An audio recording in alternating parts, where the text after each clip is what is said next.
మీ ఎలాంటి వ్యాపార ప్రకటనలకైనా వెంటనే మా ఛానల్ సంప్రదించండి. మహాదేవ నమస్కారం గురుగారు. మహాదేవ శ్రీమాత్రే నమః. గురుగారు, సంక్రాంతి పండుగ మన తెలుగు వారందరికీ చాలా పెద్ద పండుగ. అయితే ఈసారి ఆ డేట్స్ విషయంలో కాస్త కన్ఫ్యూజన్ అయితే నెలకొందనమాట. భోగి, సంక్రాంతి, కనుమ ఏ డేట్స్లో వచ్చాయి కాస్త కన్ఫ్యూజన్ ఉంది. అలాగే మరి పండగ పూట మనకి సంవత్సరం మొత్తం కూడా కలిసి రావాలంటే ఎటువంటి పరిహారాలు చేసుకోవాలి, అలాగే ద్వాదశ రాశులు వాళ్ళందరూ కూడా ఎటువంటి పనులు చేయాలి, ఎటువంటి పనులకు చాలా దూరంగా ఉండాలి, మీ మాటలో వివరించండి గురుగారు. తప్పకుండా అబ్బా. ముఖ్యంగా మన ఛానల్ వీక్షిస్తున్నటువంటి వారందరికీ కూడా భోగి, సంక్రాంతి, కనుమ శుభ ఆశీస్సులు, భోగ భాగ్యాలు, అష్ట ఐశ్వర్యాలు మీకు అమ్మవారు ఆ అలన్వేల్ పద్మావతి సమేత వెంకటేశ్వర స్వామి, అదేవిధంగా లక్ష్మీ అమ్మవారు, దీంతో పాటుగా చక్కగా కూడా అన్నపూర్ణ సమేత శ్రీ కాశీ విశ్వేశ్వర స్వామి అనుగ్రహాలు మీకు ఎల్లవేళలా ఉండాలని మనస్ఫూర్తిగా కోరుకుంటూ, ముందుగా భోగి అంటే భోగ భాగ్యాలు. అదేవిధంగా అసలు వాస్తవానికి ఈ 3 రోజులు కూడా అత్యంత అద్భుతమైనటువంటి పండుగ. ఇది రైతులకు సంబంధించినటువంటి పండుగ. చక్కగా వారు పెట్టుకున్నటువంటి ఆ యొక్క పంటపై విశ్వాసం, ఆ పంట ఇంటికి తెచ్చుకోవడాలు చక్కగా ఇదే రోజులలో అవ్వడము ఎంతో విశేషము. కొన్ని ప్రాంతాలలో ఎడ్ల బండ్ల పంద్యాలు లైక్ అవి కూడా ఉంటవి. అదేవిధంగా భోగి పండుగ ఒకరోజు ముందు అటు, ఒకరోజు ముందు ఇటు అనేటువంటిది ఎప్పుడూ వస్తూ ఉంటుంది. ఏదేమైనప్పటికీ కూడా సూర్యుడు ప్రతి నెలలో ఒకసారి సంచారం చేస్తూ ఉంటాడు. నెలకొకసారి ఒక రాశి మారుతూ వెళ్ళేటువంటి క్రమంలో దక్షిణాయనము, ఉత్తరాయణము ఇవన్నీ కూడా ఉంటాయి.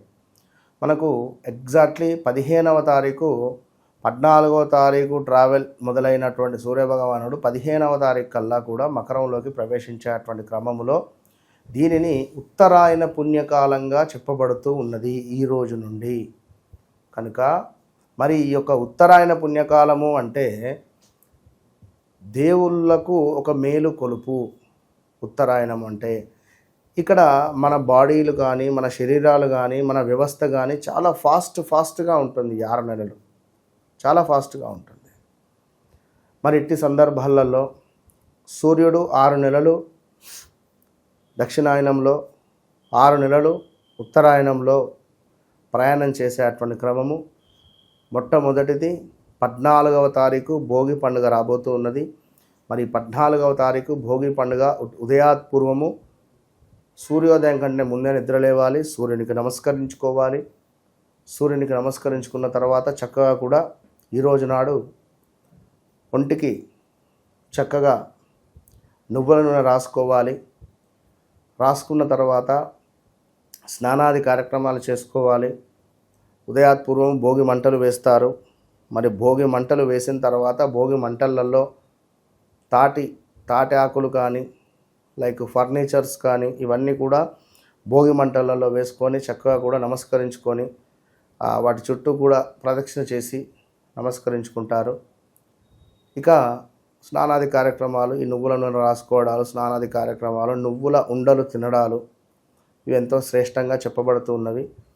అంటే ఎందుకు అంటే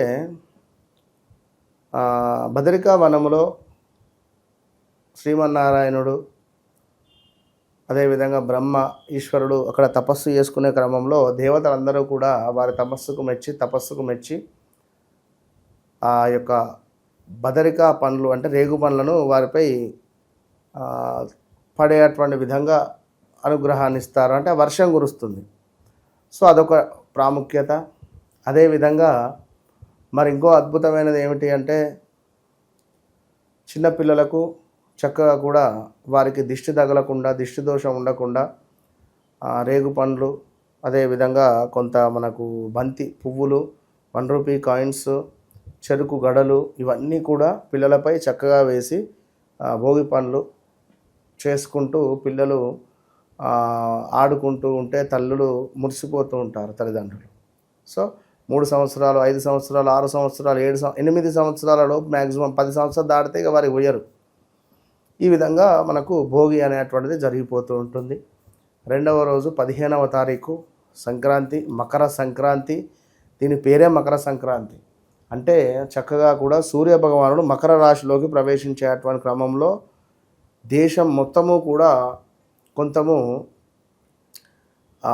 వేడి వాతావరణం ఏర్పడుతుంది. చలి వేరు, బాగా చల్లగా ఉన్నటువంటి సందర్భంలో కొంత వెచ్చగా ఉండేటువంటి పరిస్థితిగా ఈ సూర్య భగవానుడు మనకిస్తున్నాడు.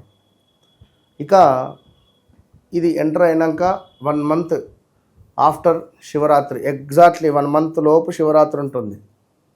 ఇక శివరాత్రికి శివ అని చలి అయిపోయినటువంటి నెక్స్ట్ డే నుండి ఈపు వలగొడతాడు ఇక బిగ్ బాస్. ఈసారి మాత్రం మామూలుగా లేవు ఎండలు, చాలా జాగ్రత్తగా ఉండండి. మామూలుగా అంటే మామూలుగా కాదు, ఇక 2026లో రచ్చ రంబోల అంతే. సో వడదెబ్బలు తాకి మరణించేటువంటి వారి సంఖ్య చాలా అధికంగా ఉండబోతూ ఉన్నది 2026లో. కనుక చాలా అంటే చాలా జాగ్రత్తగా ఉండండి 2026లో. సో ఏది ఏమైనప్పటికీ కూడా 2026లో 15వ తారీఖు చక్కగా కూడా సంక్రాంతి. మరి ఈ రోజు నాడు ఇంటి ముందు చక్కగా రగ్గవల్యాది ముగ్గులను పెట్టుకొని, ఇంటి ముందు గొబ్బెమ్మలను పెట్టుకొని, పితృదేవతలను స్మరించుకుంటూ, పితృదేవతల యొక్క ఫోటోలను చక్కగా శుభ్రపరిచి వారికి నచ్చినటువంటి పిండి వంటలు కానీ వారికి నచ్చినటువంటి వంటలను అక్కడ సమర్పిస్తూ, అదేవిధంగా ఎవరైతే సంక్రాంతి పండుగ రోజు ఒక గుమ్మడికాయను దానంగా ఇస్తారో, సంక్రాంతి పండుగ రోజు పితృదేవతలకు తర్పణాలు కూడా విడిచిపెడతారో వీరికి అత్యంత అమోఘమైనటువంటి ప్రతిఫలం ఉంటుంది. మనం ఈ ఎగ్జాక్ట్లీ 15వ తారీఖు మకర సంక్రాంతి రోజు గోకర్ణ క్షేత్రంలో మనము మన ఆధ్వర్యంలో మోక్ష నారాయణ నాగబలి అనేటువంటి పూజను నిర్వహిస్తున్నాము. ఇందులో భాగంగా పితృదేవతలకు సంబంధించినటువంటి తర్పణాలు విడిచిపెట్టుకునేటువంటి వారు కూడా ఆన్లైన్లో వారికి వీడియో కాల్లో కూడా తర్పణాలు విడిచిపెట్టేటువంటి పరిస్థితి ఉంటుంది అక్కడ. కనుక అమోఘమైనటువంటి అవకాశం ఉన్నది. సరే ఏది ఏమైనప్పటికీ 15వ తారీఖు రోజు చక్కగా కూడా ఈరోజు సూర్యునికి తర్పణాలు విడిచిపెట్టాలి. సూర్యునికి తప్పకుండా కూడా నమస్కరించుకోవాలి. ఈరోజు నాడు పింక్ రిలేటెడ్ ఉండేటువంటి వస్త్రాలను ధరించండి. ఈరోజు నాడు రాగి చెంబు కానీ మనకు రాగికి సంబంధించినటువంటి ఆచమనం చేసుకునేటువంటి వస్తువులను కానీ దానంగా ఇవ్వడం ద్వారా బ్రాహ్మణులకు అద్భుతమైనటువంటి ఫలితం ఉంటుంది. అన్నిటికంటే ముఖ్యంగా పితృదేవతలను స్మరించుకోండి. ఇది బాగా గమనించుకోండి. ఇక అటు పిమ్మట కనుమ అంటే అందరికీ చుక్క ముక్క ఉండే పరిస్థితి, అంటే ఆంధ్రాలో ఉన్నమాట చెప్తున్నా. సో కనుమ రోజు ఈ 2 రోజులు కూడా చక్కగా ఉండి, ఇది 3వ రోజు కనుమ రోజు ప్రయాణం చేయకూడదు అంటారు. ఇది 3 రోజుల పండుగ. కనుక కనుమ పండుగ రోజు నేను చెప్పేటువంటి విషయం ఏమిటి అంటే, రైతన్నలకు ఒక స్వీట్ బాక్స్ ఇవ్వండి కనుమ పండుగ రోజు. సో మీ దగ్గరలో ఉండేటువంటి రైతన్నలకు ఒక స్వీట్ బాక్స్ వారికి హ్యాపీగా, ఏం లేదు ఊరికే ప్రజెంటేషన్ చేయండి. మంచి స్వీట్ బాక్స్, ఏదో పిచ్చి తీసుకొని పోకుండా మంచి స్వీట్ బాక్స్ ప్రజెంటేషన్ చేయండి. దగ్గరలో ఉండేటువంటి గోమాతలు లేదా గోవుకు సంబంధించినటువంటి, లైక్ ఇవాళ రేపు సిటీలో కూడా ఉంటున్నవి అక్కడిక్కడ. సో గోవులకు సంబంధించినవి ఎక్కడైనా ఉన్నా, పల్లెటూర్లలో గోవులు కనబడినా చక్కగా వృష్ఠభావంలో గంధము కుంకుమతో బొట్టు పెట్టండి. వాటి పాదాలకు నమస్కరించుకోండి. కుదిరితే వాటి పాదాలకు గజ్జెలను చేయించి పెట్టే ప్రయత్నం చేయండి. వెండితో పెద్ద డబ్బులేం కావు. చక్కటి ఒక ఎద్దుకు పాదాలకు, ఆవుకు చక్కగా పాదాలకు గజ్జెలు, ఆ వెండితో మన స్త్రీమూర్తులకు ఏ విధంగానైతే పాదాలకు మనకు వెండి పట్టీలు చేయించుకుంటాం, అట్లా 4 పాదాలకు కానీ లేదా 2 పాదాలకు కానీ గజ్జెలు చేయించి వాటికి డొనేట్ చేయండి ఆ యొక్క ఆవుకు. ఇక ఆవును ప్రతిరోజు కడగడము, తుడవడము, దానికి దానా పెట్టే అటువంటి మనిషి ఉంటారు ఎవరో ఒకరు, వారికి కుదిరితే ఒక వస్త్రం కొనియండి. ఈ కనుమ రోజు కాలభైరవ స్వామికి తప్పకుండా కూష్మాండ దీపం పెట్టండి ఉదయాత్పూర్వమే. ఇక మీ యాక్టివిటీస్ ఉంటే అవి ఆఫ్టర్ 12 తర్వాత చేసుకోండి. కానీ ఈలోపు ఆవులతో ముచ్చటించండి. ఎందుకు అంటే ఇది ఆవుల పండుగ కనుమ రోజు నాడు. సో దుక్కి దున్నినటువంటి ఆవులకు కూడా ఒకరోజు మనము పెట్టుకున్నటువంటిది కనుమ పండుగ. కనుక ఈ కనుమ రోజు కొన్ని ప్రదేశాలలో ఎడ్ల బండ్లు తిరుగుతూ ఉంటవి, ఊరేగింపు చేస్తూ ఉంటారు. సో ఈ విధంగా ఉండబోతున్నది. ఇంతటి అద్భుతమైనటువంటి అమోఘమైనటువంటి 2026లో నెంబర్ 14, నెంబర్ 15, నెంబర్ 16 ఇలా కలిసి వచ్చినటువంటి ఈ యొక్క ఫెస్టివల్లో భాగంగా మరి ద్వాదశ రాశుల వారు కావచ్చును, అదేవిధంగా అర్ధాష్టమ శని, ఏలినాడు శనితో బాధపడేటువంటి వారు అందరూ కూడా ఒక అద్భుతమైనటువంటి పరిహారం చేయండి. ఎందుకంటే 2026 టోటల్ నెంబర్ 1 కనుక సూర్యునికి సంబంధించింది. గవర్నమెంట్ ఉద్యోగం రావాలి అనుకున్నా, గవర్నమెంట్ సెక్టార్లో మీకు ఏమైనా ఇబ్బందులు ఉన్నాయి అనుకున్నా, ప్రైవేట్ సెక్టార్ నుంచి గవర్నమెంట్ ఉద్యోగం మాకు ఇగస్తుంది అని చెప్పి వెయిటింగ్లో ఉండేటువంటి వారు అయినప్పటికీ కూడా కోర్టు రిలేటెడ్ బాధలలో ఉండేటువంటి వారు కానీ, భార్యాభర్తలలో ఈగో ఫీలింగ్తో బాధపడేటువంటి వారు కావచ్చును, మీకు జన్మరాశిలో జన్మజాతక రీత్యా సప్తమ స్థానంలో సూర్యుడు కుజుడు ఉన్నను కూడా, లగ్నాతు సూర్యుడు కుజుడు ఉన్నను కూడా, అష్టమాతు సూర్యుడు కుజుడు ఉన్నను కూడా ఖచ్చితంగా డైవర్స్ దాకా వెళ్ళేటువంటి పరిస్థితి ఉంటుంది. కనుక ఒకటికి 2 సార్లు మీ జాతకాన్ని చెక్ చేసుకోండి. చెక్ చేసుకొని మీ భావాలలో సూర్యుడు కుజుడు ఎక్కడ ఉన్నాడో చూసుకోండి. ఇక అద్భుతమైనటువంటి విషయం ఏమిటంటే ఈరోజు తప్పకుండా కూడా 15వ తారీఖు రోజు కుదిరితే ఒక దంపతులకు భోజనం పెట్టండి.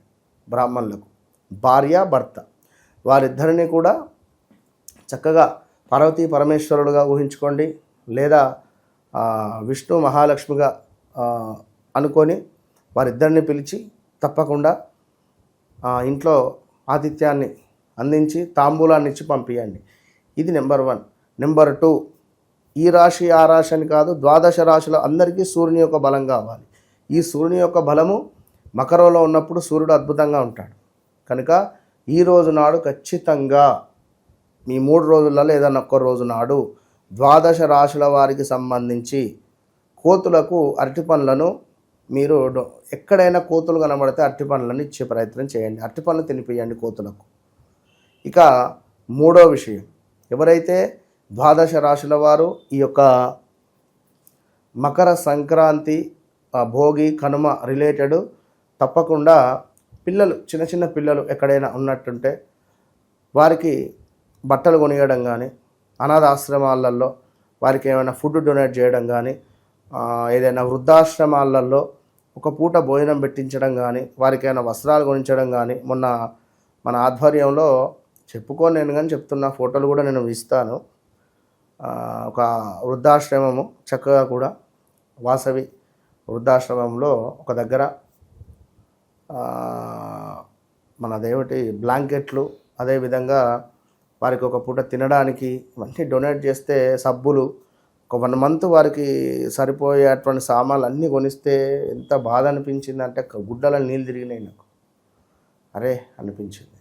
ఎందుకంటే మన మనసు కదలాలి. ఏదన్నా రెమెడీ చేస్తే మన మనస్సు, అంటే అది రెమెడీ అని కాదు కానీ మనస్ఫూర్తిగా ఇవ్వబుద్ది నాకు. ఏదైనా చేస్తే మన మనసు అనేటువంటిది చలించాలి. సో నేను చెప్పానని ఎవరు చేయకండి, మీరు ఫీల్ కండి. అయ్యో ఎవరైనా బ్రాహ్మణులు ఉన్నా, ఎవరైనా ఉన్నా కూడా వారిని మా సొంత ఆడపడుచు అనుకుంటారో, అన్న అనుకుంటారో, తమ్ముడు అనుకుంటారో, వారికి పిలిచి అన్నం పెట్టండి. చక్కగా కూడా అన్నం కాదు, అన్న ప్రసాదంగా ఇవ్వండి. అన్నపూర్ణ అమ్మవారు చాలా సంతోషిస్తుంది. ఇది మహా అద్భుతమైనటువంటి రోజులు కనుక తప్పకుండా చేసుకోండి. మంచి అద్భుతమైనటువంటి ఫలితాన్ని పొందండి అని మనస్ఫూర్తిగా కోరుకుంటూ, మరొక మారు నన్ను ఇంతగా ఆదరించేటువంటి ప్రేక్షకులకు మన ఛానల్ తరపున తప్పకుండా అమ్మవారి శుభ ఆశీస్సులు అని చెప్తూ, మహాదేవ. చాలా అద్భుతమైన విశ్లేషణ అందించారు గురుగారు. మీకు కూడా సంక్రాంతి శుభాకాంక్షలు గురుగారు. ధన్యవాదాలు.